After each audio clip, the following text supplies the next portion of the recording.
My mother-in-law insisted on planning our baby shower, but her guest list revealed a secret that ended our marriage. When Brendan and I announced we were expecting our first child, his mother Vivian immediately swooped in like a perfectly coiffed vulture. "Darling, you just focus on growing that precious baby," she said, placing her manicured hand on my barely there bump. "Let me handle everything else." At first, I was grateful. Between morning sickness and my demanding job at the marketing firm, I barely had energy to brush my teeth, let alone plan a party. Vivian seemed genuinely excited about her first grandchild, but something felt off when she insisted on handling the invitations herself. "It's a surprise, sweetie. Trust me, I know exactly who needs to be there," she'd say whenever I asked about the guest list. Every time I offered to help with addresses or suggest friends to invite, she'd wave me off with that practiced smile. Brendan thought it was sweet. "Mom just wants everything perfect for her first grandchild," he said. "Let her have this." The shower was scheduled for Saturday afternoon at Vivian's prestigious country club. She'd rented the entire garden pavilion, complete with a 3-tier cake and enough pink decorations to blind someone. Everything was beautiful. Too beautiful, actually. Like she was trying to impress someone specific. That morning, my phone started buzzing with confused texts from friends. "Hey, did I miss something? When's your shower?"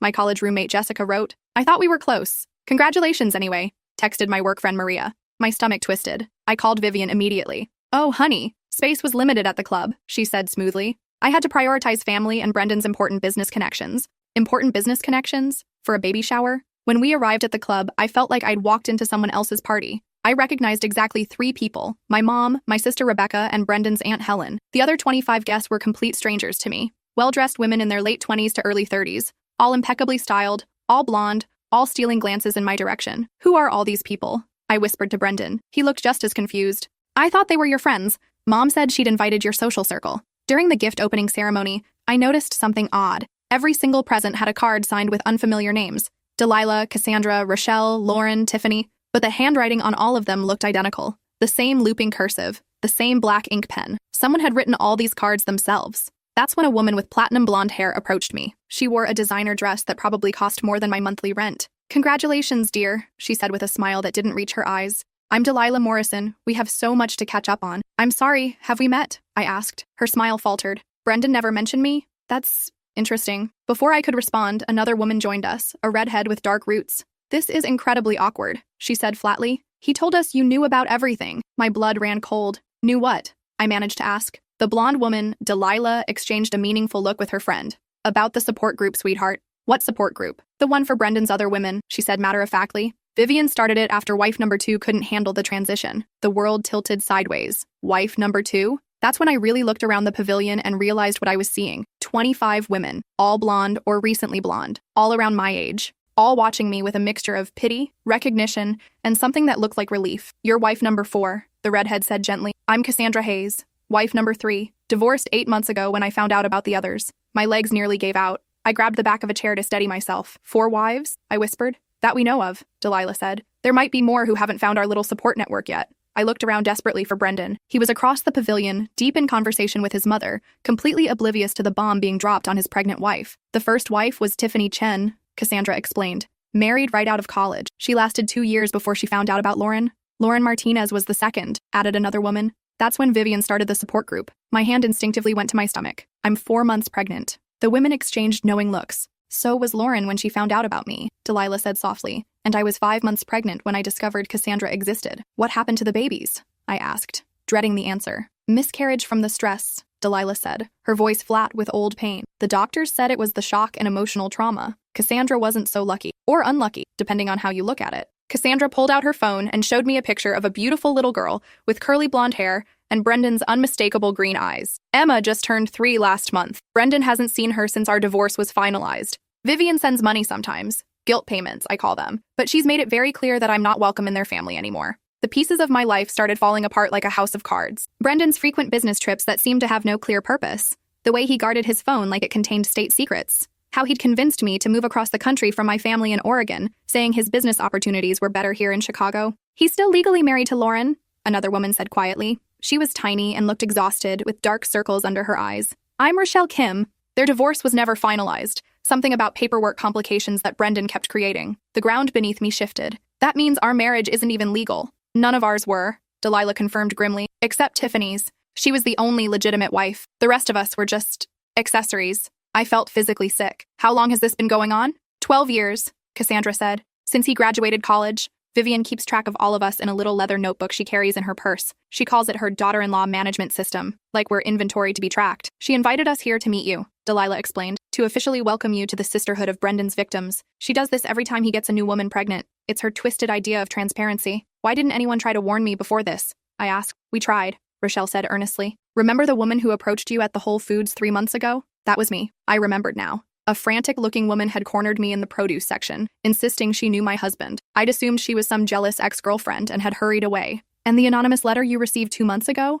Cassandra added. That was me. The letter. I'd thought it was from some bitter ex trying to ruin my happiness. It had contained vague warnings about Brendan's character and a phone number to call. I'd shredded it without a second thought. We have a whole system now, Delilah explained, pulling out her phone to show me a group chat. We try to reach the new ones before it's too late. But Brendan's gotten smarter about keeping his women isolated. Vivian coordinates everything, Cassandra continued. She helps him scout new targets, usually through her charity work or social club activities. Young women, preferably with no close family nearby, Rochelle listed. Blonde, educated, financially independent, but not wealthy enough to be suspicious of his lifestyle. I fit the profile perfectly. I'd moved to Chicago for what I thought was a dream job, leaving my parents and sister back in Oregon. I'd met Brendan at one of Vivian's charity galas, where she'd introduced us with glowing praise. The pregnancy was planned, I realized aloud. He wanted me pregnant. Pregnant women are less likely to leave, Delilah said sadly. And Vivian is obsessed with babies. She's desperate for grandchildren to spoil and show off. What about all the other children? I asked. 7 total, including yours, Cassandra said, pulling out what looked like a handwritten family tree. Emma's the oldest at 3. Then there's Michael, who's 2.5. He lives with Lauren's parents in Arizona since she had a complete breakdown. Twins Samuel and Grace are with their aunt in Florida after wife number 2, Jennifer Walsh, was hospitalized for severe depression. And Rochelle has 18-month-old twins, Oliver and Sophia, 7 children, all with different mothers, all being raised without their father because he was too busy collecting new wives to care for the families he'd already created. My sister Rebecca appeared at my side, having noticed my distressed state. What's going on? She asked, eyeing the circle of blonde women with growing alarm. These are Brendan's other wives, I said numbly. Rebecca's face went completely white. Other wives? What do you mean, other wives? Before anyone could explain further, Brendan finally noticed our gathering. I watched his face change when he saw exactly who I was talking to. The color drained from his cheeks, and he started walking toward us with quick, determined steps. Ladies, he said with forced cheerfulness when he reached us, I see you've all met my beautiful wife. Which wife would that be exactly? Delilah asked coolly. Brendan's jaw tightened. Mom mentioned she'd invited a few old friends to the shower. I didn't realize you'd all be here together.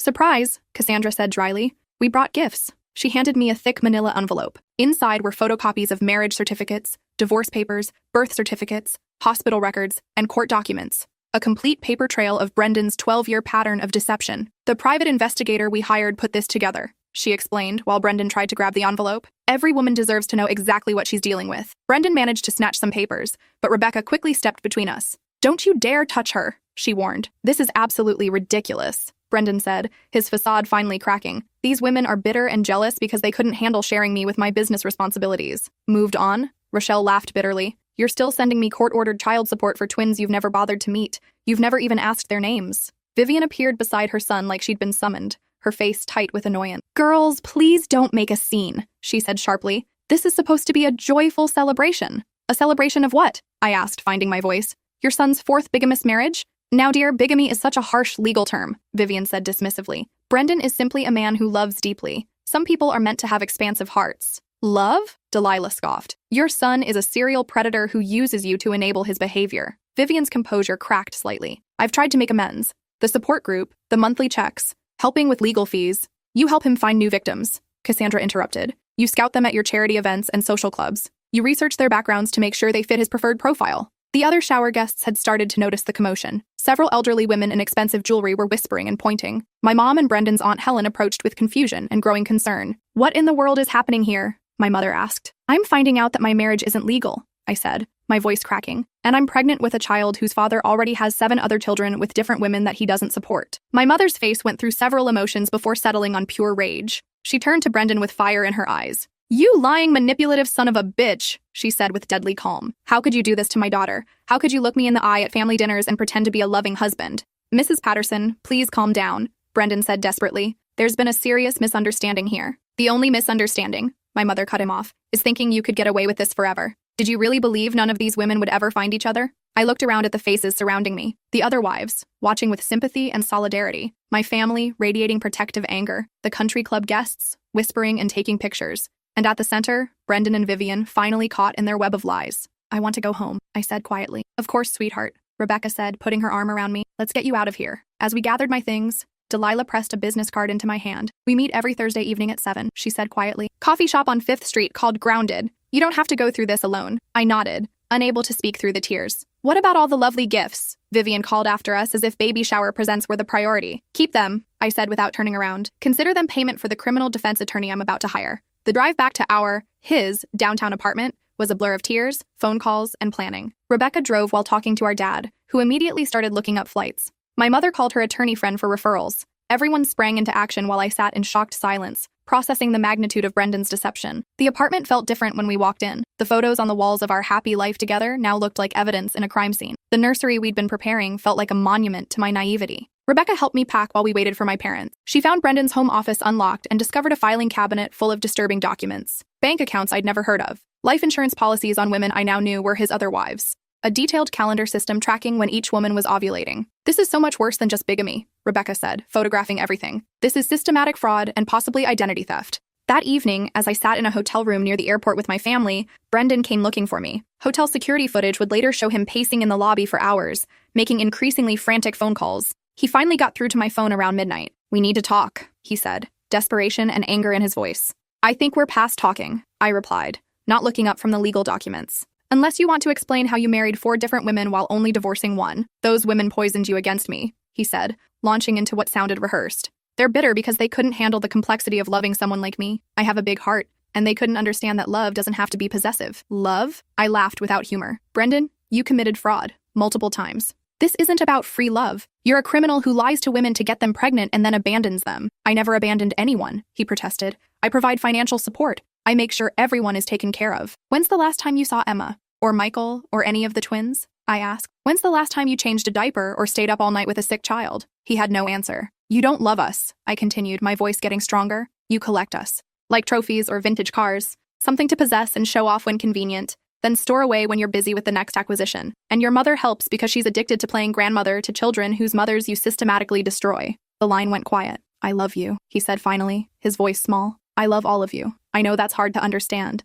but my capacity for love is just bigger than most people's. Your capacity for love might be big, I said, surprised by my calm tone, but your capacity for responsibility is non-existent. Love isn't just a feeling, Brendan. It's a commitment. It's showing up every day, especially when it's hard. You've never done that for anyone. 3 months later, I was back home in Oregon, living with my parents while working with attorneys to untangle the legal nightmare Brendan had created. The divorce was complicated by the invalid marriage, but there were still custody and child support issues for the baby. I joined the Thursday evening support group via video call from my childhood bedroom. There was something deeply healing about talking to women who understood exactly what I'd been through. We shared resources, legal advice, childcare strategies, and most importantly, the truth that none of us were to blame. Delilah had become our group leader over the years. She'd been tracking Brendan's patterns the longest, and had developed an extensive system for warning new targets. They'd successfully intervened in 3 potential relationships since my shower, probably saving those women years of trauma. He's getting increasingly sloppy, Delilah reported during one weekly call. Vivian's frustrated that her recruitment system isn't working anymore. Word is getting out in their social circles, and several charity organizations have quietly removed her from their boards.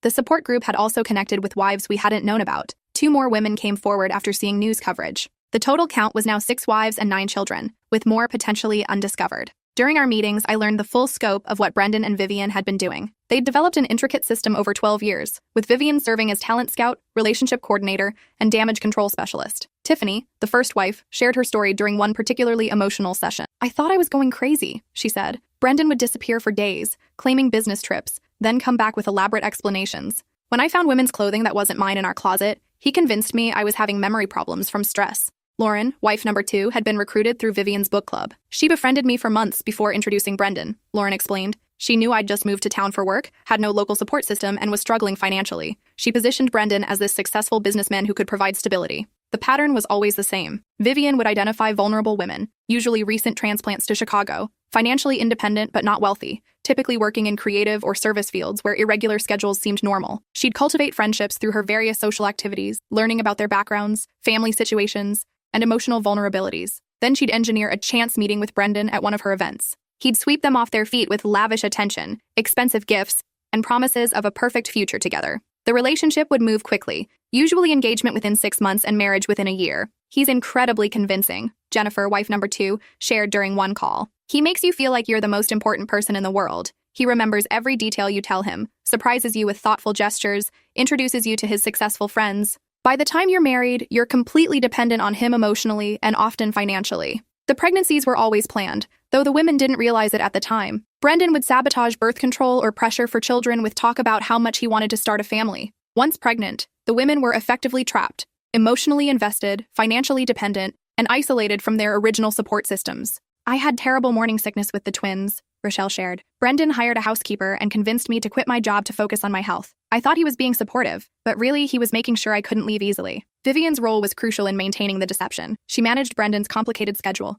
ensuring wives rarely crossed paths. She handled much of the financial coordination, managing separate bank accounts, paying bills, even managing some of the women's personal finances to reduce their stress. She had spreadsheets, Cassandra revealed, detailed charts tracking our cycles, our schedules, our emotional states. She knew which of us were having problems with Brendan and would adjust his availability accordingly. When marriages started falling apart, usually when wives discovered evidence of other women, Vivian would spring into damage control mode. She'd gaslight the wives, suggesting they were imagining things or misunderstanding innocent situations. She'd offer therapy recommendations, therapists she'd vetted to support her narrative, and increase her emotional manipulation. She convinced me I was having postpartum depression, Jennifer said. She said my suspicions about Brendan were symptoms of my condition and that I needed to focus on getting well for my children's sake. If wives became too suspicious or discovered concrete evidence, Vivian would shift to her support group strategy. She'd gradually introduce them to other former girlfriends who'd learned to accept Brendan's complex emotional needs. The idea was to normalize the situation and create a sense of sisterhood among the women. The first time I met Lauren, Vivian presented it as therapy,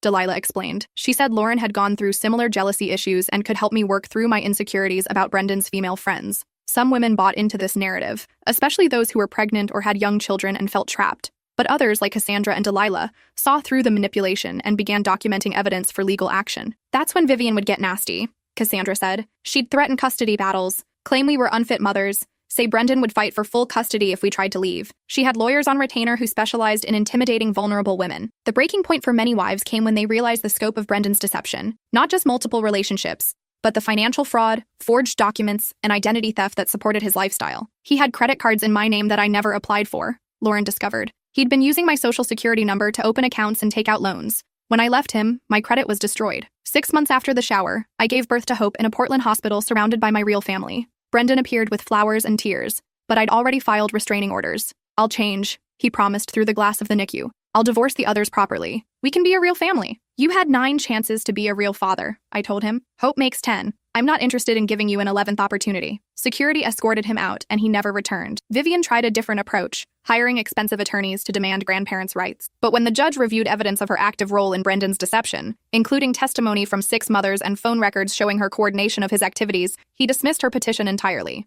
Mrs. Hartwell, the judge said, disgust clear in his voice, your enabling of your son's fraudulent and emotionally abusive behavior has caused immeasurable harm to multiple families and children. Until you demonstrate genuine accountability and seek appropriate mental health treatment, this court will not grant you access to any of his children. The Thursday group celebrated that victory with takeout and champagne. It was the first time any of us had seen real legal consequences for what they'd done. 2 years later, I've built a genuine life with Hope in Oregon. She's beautiful and brilliant, with her father's green eyes but none of his capacity for deception. I work remotely for a sustainable fashion company, which gives me flexibility to be present for her in ways Brendan never was for any of his children. My parents have been incredible, providing not just financial support, but emotional healing. Watching my father read bedtime stories to Hope and seeing my mother teach her to bake cookies has shown me what real, unconditional family love looks like. The Thursday group continues meeting, now with 12 members as more women have come forward. We've become genuine friends, united by our shared experience, but no longer defined by it. Several women have started new relationships with partners who understand their history and support their healing. It's funny, Delilah said during a recent call. Brendan thought he was collecting us, but really he brought together the strongest, most resilient women I've ever known. Last month, Cassandra called with news that felt like justice finally arriving. Brendan had been arrested for federal bigamy charges after one of his newer victims, a woman named Petra who'd found our support group through social media, pressed criminal charges. He's looking at 7 to 10 years, Cassandra reported, and Vivian's been charged as an accessory for her role in facilitating his crimes. The FBI investigation had uncovered even more disturbing details: bank accounts in multiple states, forged documents, identity theft, tax evasion, and what prosecutors called systematic relationship fraud, designed to exploit vulnerable women for financial and emotional gain. Vivian's carefully constructed social facade had crumbled completely. Her membership in exclusive clubs was revoked, her charity board positions eliminated, and her social circle had abandoned her entirely. The woman who'd spent decades building a reputation as a pillar of Chicago society was now facing federal charges and social exile. Justice feels good, Cassandra said, even when it comes late. I agreed, though I knew the real justice was simpler than legal consequences. All of us had escaped. We'd found each other, supported each other through healing, and refused to let his lies define our futures or our children's lives. Sometimes I think about that baby shower and how different my life might have been if those brave women hadn't found the courage to tell me the truth. The shower had been meant to welcome me into Vivian's twisted system, but instead it became the moment I learned to trust my instincts and prioritize my daughter's well-being. I'll always be grateful they refused to let me become another casualty of Brendan and Vivian's sick game. Their intervention probably saved Hope from growing up in a household built on lies, watching her father disappear for mysterious business trips that were actually visits to his other families. Hope is napping now as I finish writing this, her small hand clutching a stuffed elephant Rebecca gave her. She'll grow up knowing her worth isn't determined by any man's attention. She'll know to trust her instincts when something feels wrong, even if everyone around her insists it's normal. Most importantly, she'll know that sometimes the most loving thing people can do is tell you the truth, even when it destroys everything you thought you knew about your life. The Thursday group taught me that real love doesn't require you to share it with multiple people in secret. It asks you to show up consistently for the people who matter most.